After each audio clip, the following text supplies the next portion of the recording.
एक फैमिली कहती है कि कुछ साल पहले 6 लाख रुपए हमें सिर्फ क्रेडिट कार्ड वालों को ही देने थे। उसके अलावा होम लोन, कार लोन और एजुकेशन लोन भी था और हमारी साल की सैलरी सिर्फ 3.5 लाख रुपए थी। जब हम फाइनेंशियल प्लानर से मिले तो उसने कहा कि हमें 40 साल लगेंगे अपना पूरा उधार चुकाने के लिए और फाइनेंशियली स्टेबल बनने के लिए। लेकिन फिर हमने डेव रामसे की बुक टोटल मनी मेकओवर पढ़ी और फिर सब चेंज हो गया और हमने डेव रामसे के बताए हुए 7 स्टेप्स कंप्लीट करे और फिर कुछ ही सालों में हमारी फाइनेंशियल कंडीशन कंप्लीटली इंप्रूव हो गई। दोस्तों, आज की ये वीडियो इसी famous book total money makeover के ऊपर है, जिसमें हमें 7 बेबी स्टेप्स को फॉलो करना पड़ेगा एक एक करके। वो कहते हैं ना कि do not run before you know how to walk, यानी भागने से पहले चलना सीखो। इसलिए हमें फाइनेंशियली इंप्रूव होने के लिए इन 7 स्टेप्स में से किसी भी स्टेप को मिस नहीं करना है। तो आइए स्टार्ट करते हैं। सबसे पहले बेबी स्टेप्स है जो कहता है सेव $1000 फास्ट। ये प्रिंसिपल कहता है कि जितनी जल्दी हो सके हमें 1 लाख रुपए सेव करने हैं। That's it. ये गोल इतना बड़ा नहीं है, लेकिन ये हमें डिसिप्लिन सिखाता है। ये एक छोटा सा इमरजेंसी फंड है हमारे रेनी डे के लिए, यानी अगर कोई कम्प्लीटली अनएक्सपेक्टेड इमरजेंसी आती है तभी हम इसे खर्च करेंगे, वरना नहीं। और अगर हम उधार में हैं तो सबसे अच्छी बात इस बेबी स्टेप नंबर 1 की ये है कि हम बजट बनाना सीखेंगे, यानी हमें इनकम कितनी मिल रही है, कहाँ पर हमने अननेसेसरी खर्चे किए हैं और कहाँ पर यूजलेस लायबिलिटीज हम खरीद रहे हैं। क्योंकि एक भी इंसान ऐसा नहीं है जो बिना बजट बनाए अमीर बना हो। ओके, तो जब हम इस बेबी स्टेप नंबर 1 को कंप्लीट कर लेते हैं तो हम बेबी स्टेप नंबर 2 में जाएंगे, जो कहता है क्रिएट द डेट स्नोबॉल। ये स्टेप कहता है कि अगर हमें पैसों की गेम में जीतना है तो हमें अपने दुश्मन को समझना पड़ेगा, यानी अपने एनिमी को आइडेंटिफाई करना पड़ेगा। और वो एनिमी है डेट, यानी उधार। अगर हमारे पास कोई कार लोन नहीं है, स्टूडेंट लोन नहीं है, क्रेडिट कार्ड्स के बिल नहीं है, इवन होम लोन नहीं है, तो हम बहुत जल्दी अमीर बन सकते हैं। लेकिन ऑलमोस्ट हर फैमिली का कोई ना कोई लोन चल ही रहा होता है जिससे वो अमीर नहीं बन पाती। अब मेन सवाल आता है कि लोन कैसे चुकाया जाए। क्या सबसे बड़ा लोन पहले दिया जाए जिसमें ज्यादा इंटरेस्ट पड़ रहा है, या सबसे छोटा लोन? तो ऑथर कहते हैं कि सबसे पहले हमें हर लोन की एक लिस्ट बनानी पड़ेगी। उसके बाद हर लोन की मिनिमम किस्त यानी इंस्टॉलमेंट तो हमें देनी ही देनी है, लेकिन जो सबसे छोटा लोन है उसमें जितना ज्यादा हो सके कहीं से भी पैसे बचा के डाल देने चाहिए। अब ऑब्वियसली कई लोग बोलेंगे सर लगता है आपने मैथ्स नहीं पढ़ा, बड़े लोन को पहले चुकाएंगे तो हमें ओवरऑल कम पैसे देने पड़ेंगे। और ये इनफैक्ट ट्रू भी है और इसे आप एक्सेल शीट में प्रूव भी कर सकते हो। लेकिन ऑथर बोलते हैं कि ये मैथ्स की गेम नहीं है।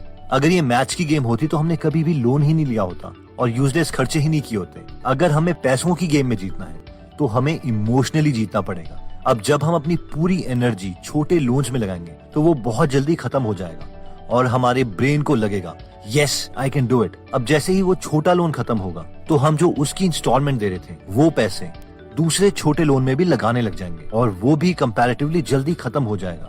और वैसे ही वो 2 लोन खत्म होने के बाद जो तीसरा छोटा लोन था हम सारे पैसे उसमें लगा देंगे और ऐसे ऐसे हमारे छोटे छोटे लोन खत्म होने लग जाएंगे और ये एक स्नोबॉल इफेक्ट बन जाएगा और फाइनली हम अपने सारे लोन चुका देंगे। लेकिन अगर हम पहले बड़े लोन से शुरुआत करते हैं तो ब्रेन को पहली विक्ट्री ही इतने सालों के बाद मिलेगी कि वो हार मान लेगा और ये सब स्ट्रगल और बोरिंग हो जाएगा। इस कॉन्सेप्ट से मुझे अपना बचपना भी याद आता है। कई बार मैं अपनी मदर की बर्तन धोने में हेल्प किया करता था और मैं कहता था कि चलो आज मैं बर्तन धो देता हूँ। अब मैं इतने सारे बर्तन देख के डर जाता था। फिर मैं एक स्ट्रैटेजी अपनाता था और वो ये थे कि थोड़े बर्तन को साबुन लगाओ और फिर उसे पानी से पूरे तरीके से धो दो। इससे मुझे कॉन्फिडेंस आता था कि चलो कुछ बर्तन तो कम हुए। अब लॉजिकली टाइम तो कम तब लगता जब मैं एक साथ सारे बर्तन को साबुन लगा देता और फिर बाद में एक साथ सारे बर्तन को पानी से धोता। लेकिन इससे मुझे कभी मोटिवेशन नहीं मिलती। सो आई थिंक यू अंडरस्टूड कि हमें लॉजिक से ज्यादा पॉजिटिव इमोशनल फीडबैक चाहिए इस गेम में। जब हम अपना सारा उधार चुका दें एक्सेप्ट होम लोन तो हमें 3rd स्टेप पर आना है और जो है फिनिश द इमरजेंसी फंड। अगर हमने पहले 2 स्टेप्स पूरे कर लिए हैं तो अभी हमारे पास कोई लोन नहीं होगा होम लोन के अलावा और कम से कम बैंक में 1 लाख रुपए होंगे। ऑथर कहते हैं कि अब हमारा नेक्स्ट स्टेप होगा कि हम एक full fledge emergency fund create करेंगे। अब हम में से कई लोग सोचेंगे यार ये फर्स्ट स्टेप में भी तो हमने इमरजेंसी फंड की ही बात की थी जिसे हम जल्दी से जल्दी निकाल सकें। लेकिन ये स्टेप कहता है कि हमारे पास लिक्विड कैश में कम से कम इतने पैसे होने चाहिए कि हम नेक्स्ट 6 महीने का खर्चा निकाल सकें। यानी अगर आपके महीने का खर्चा 50,000 रुपए है तो आपके पास 50,000 इंटू 6 3 लाख रुपए होने चाहिए। अगर महीने का खर्चा आपकी फैमिली का 1 लाख रुपए है तो आपके पास हर वक्त लिक्विड कैश में कम से कम 6 लाख रुपए होने चाहिए एंड सो ऑन। अब कई लोग बोलते हैं हाँ यार मैं इसे बॉन्ड में भी तो डाल सकता हूँ या कहीं और इन्वेस्ट कर सकता हूँ ताकि ये कुछ रिटर्न तो दें। लेकिन ऑथर इसके लिए मना करते हैं। ऑथर कहते हैं कि ये एक इमरजेंसी फंड है जो कि हमें हमारे बुरे दिनों से बचा सकता है। ये वो पैसा है जो हमें इंश्योरेंस देगा, ना कि हमें अमीर बनाएगा। पैसे से पैसे कब बनाने हैं इसे हम बाद के स्टेप्स में देखेंगे। इसलिए ये पैसे उसी जगह होने चाहिए जो हम इंस्टेंटली निकाल सकें बिना कोई रिस्क के। बेशक उन पैसों से हमें इंटरेस्ट बहुत कम मिल रहा हो। नेक्स्ट बेबी स्टेप आता है मैक्सिमाइज रिटायरमेंट इन्वेस्टिंग। जो लोग लॉन्ग टर्म विजनिस्ट हैं, पक्का वो ये सोच रहे होंगे, यार हम लोगों को तो पेंशन भी नहीं मिलनी, हम अपनी रिटायरमेंट को कैसे सिक्योर करेंगे। तो ऑब्वियसली इस स्टेप में हम अपने फ्यूचर को सिक्योर करने का प्लान देखेंगे। लेकिन इससे पहले हम ये समझते हैं कि रिटायरमेंट का मतलब क्या है। क्या इसका मतलब ये है कि हमें काम ही नहीं करना? तो ऐसा नहीं है। आइए इसे एग्जाम्पल से समझते हैं। हेरोल्ड फिशर जब 100 साल के थे तब भी वो हर हफ्ते 5 दिन काम किया करते थे। ऐसा नहीं है कि उनके पास पैसे नहीं थे इसलिए वो काम करते थे, बल्कि वो इसलिए करते थे क्योंकि उनको अपने काम में बहुत मजा आता था। हेरोल्ड कहते थे, people who retire early die early, यानी जो लोग जल्दी रिटायरमेंट ले लेते हैं वो मरते भी जल्दी हैं। और वो बोलते थे कि अगर मैं रिटायरमेंट ले लूंगा तो फिर मैं करूंगा क्या। इसलिए ऑथर बोलते हैं कि रिटायरमेंट का मतलब है सिक्योरिटी, यानी एक ऐसा लेवल अचीव करना जहां पर हमसे ज्यादा हमारा पैसा मेहनत कर रहा हो, ताकि हम अपनी मर्जी की चीजें कर पाए। ऑथर कहते हैं कि अपनी रिटायरमेंट को सिक्योर करने के लिए हमें अपनी सैलरी का 15% अमाउंट किसी ऐसी सिक्योर चीज में लगाना चाहिए जहां पर हमें कम से कम 12 से 15% का रिटर्न मिल सके। और इसके लिए ऑथर म्यूचुअल फंड या इंडेक्स फंड्स में नॉलेज लेने के लिए रेकमेंड करते हैं। यानी अगर आपकी सैलरी 1 लाख पर मंथ है तो इसमें से 15,000 पर मंथ सिर्फ आपकी रिटायरमेंट के लिए जाएंगे। वैसे आपको पता है कि अगर आप 15,000 रुपए पर मंथ 40 सालों के लिए किसी ऐसे सिक्योर प्लेटफॉर्म में लगा देते हैं जहां पर आपको 15% का रिटर्न मिले, तो वो 40 साल के बाद कितना हो जाएगा?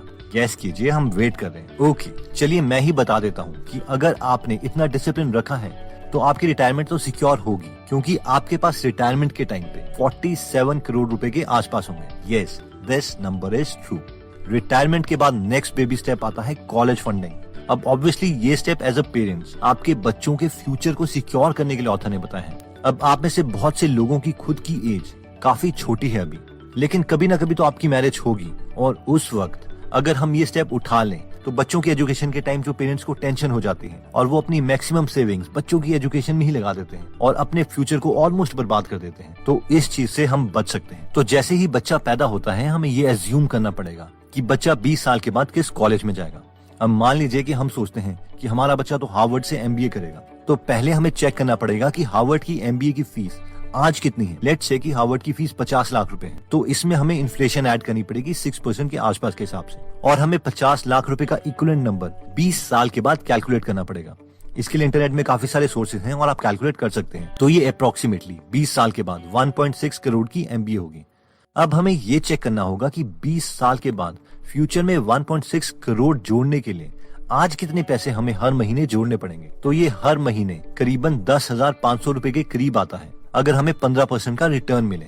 अब ये कई लोगों के लिए बहुत लंबी सोच है, लेकिन रियलिटी में ये चीज आपको बहुत ज्यादा रिलैक्स कर देगी और कई बीमारियों से बचा भी देगी। नेक्स्ट बेबी स्टेप आता है पे of the home mortgage. Yes, अब जाके ऑथर ने बोला है कि अपने घर के लोन को चुकाने के लिए पूरी एनर्जी लगा दो, और हमें ये पहले बताए गए स्टेप्स के बाद करने के लिए इसीलिए बोला है क्योंकि होम लोन मैक्सिमम लोगों का 30 साल तक का होता है। अगर हम होम लोन को बाकी सेविंग्स यूज करके पहले ही पे करने लग जाएंगे तो बाकी बेबी स्टेप्स कभी पूरे नहीं कर पाएंगे। इसलिए जब तक पहले बताए गए स्टेप्स पूरे नहीं होते हमें होम लोन की मिनिमम इंस्टॉलमेंट ही देनी है। लेकिन जब हमें स्टेप में पहुंच जाए तो चाहे दिवाली का बोनस हो, सैलरी इंक्रीमेंट हो या किसी भी तरीके से जब हमें पैसे मिले, हमें बस यही करना है कि उसे होम लोन को चुकाने के लिए यूज कर देना है। That's it. इससे हम बहुत जल्दी इस सबसे बड़े दुश्मन को हरा पाएंगे। इसके बाद नेक्स्ट स्टेप आता है build wealth like crazy.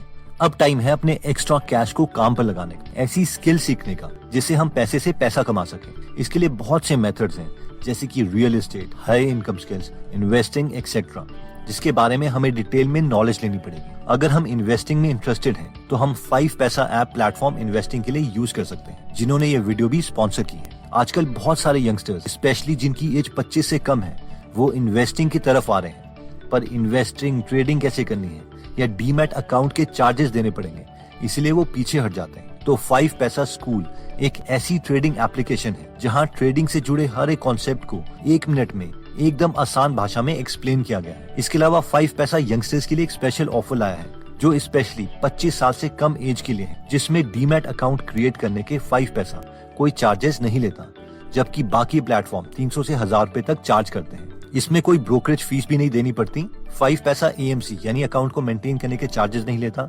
Even mutual fund में इन्वेस्ट करने के लिए कोई प्लेटफॉर्म फीस नहीं लगती। एनीवेज, अगर आप ट्रेडिंग या इन्वेस्टिंग में इंटरेस्टेड हैं तो school.5paisa.com पर जा सकते हैं या आप गूगल प्ले स्टोर से इनकी एंड्रॉइड एप्लीकेशन डाउनलोड कर सकते हैं। और ये सारे बेनिफिट्स उठाने के लिए आप 5 पैसा इंस्टॉल करके यंग वेस्टर प्रोमो कोड यूज कर सकते हैं। और नेक्स्ट 7th स्टेप आता है live like no one else. इस स्टेप में अगर आप पहुंच गए हैं तो कॉन्ग्रेचुलेशंस, क्योंकि सिर्फ 1 से 2% पॉपुलेशन ही ये स्टेप अचीव कर पाती है। अब सवाल आता है कि हम इन एक्स्ट्रा पैसों का करेंगे क्या। तो ऑथर कहते हैं कि हमें 3 चीजें करनी है, फन, इन्वेस्ट एंड गिव।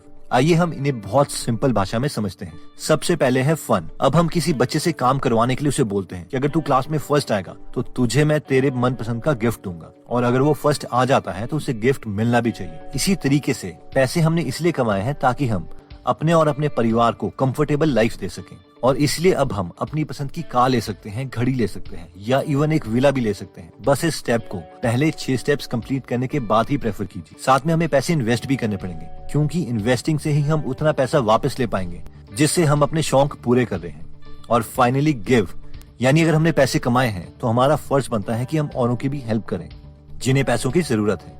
अगर आपके पास किसी टेम्पल में बैठी एक लेडी रो रही है कि उसके बच्चे का ऑपरेशन होना है और उसके पास पैसे नहीं है, तो आप उसे बिना बोले उसके बच्चे की ऑपरेशन की फीस पे कर सकते हैं और दुनिया की सबसे पॉजिटिव फीलिंग के मजे ले सकते हैं। दोस्तों, अगर आप हाई इनकम स्किल सीखना चाहते हैं और एक्चुअल में अपनी लाइफ को नए मोड़ पे ले जाना चाहते हैं, तो मैं रेकमेंड करूंगा कि आप बुक्स पढ़ें और उन लोगों के एक्सपीरियंसेस से सीखें जो ऑलरेडी सक्सेस पा चुके हैं, ताकि आप अपने कुछ साल गलतियों के बचा सके। और अगर आप अपने फ्री टाइम में, जैसे कि ट्रैवलिंग, कुकिंग, जिम या इवन वॉकिंग के टाइम में हिंदी में फ्री में बुक समरी सुनना या पढ़ना चाहते हैं, तो आप गीगल ऐप डाउनलोड कर सकते हैं, जहां पर 130 से ज्यादा फ्री समरीज अवेलेबल हैं और हम हर हफ्ते एक फ्री समरी उसमें ऐड करते हैं। एनीवेज दोस्तों, इस वीडियो में हमने टोटल 7 फाइनेंशियल फ्रीडम के स्टेप्स देखे थे, जिसमें पहला स्टेप था कि सेव 1 लाख रुपए। इसके बाद सेकंड स्टेप में था कि हमें छोटे लोन से अपने लोन्स खत्म करने स्टार्ट करने चाहिए, होम लोन के अलावा। नेक्स्ट स्टेप था कि इमरजेंसी फंड जोड़ो ताकि हम अगले 6 महीने का खर्चा उठा सकें। फोर्थ स्टेप था कि रिटायरमेंट के लिए इनकम का कम से कम 15% सेव करो। फिफ्थ स्टेप कहता है कि हमें बच्चों की कॉलेज की एजुकेशन के लिए उनके पैदा होते ही इन्वेस्टमेंट स्टार्ट कर देनी चाहिए। सिक्स्थ स्टेप था कि अब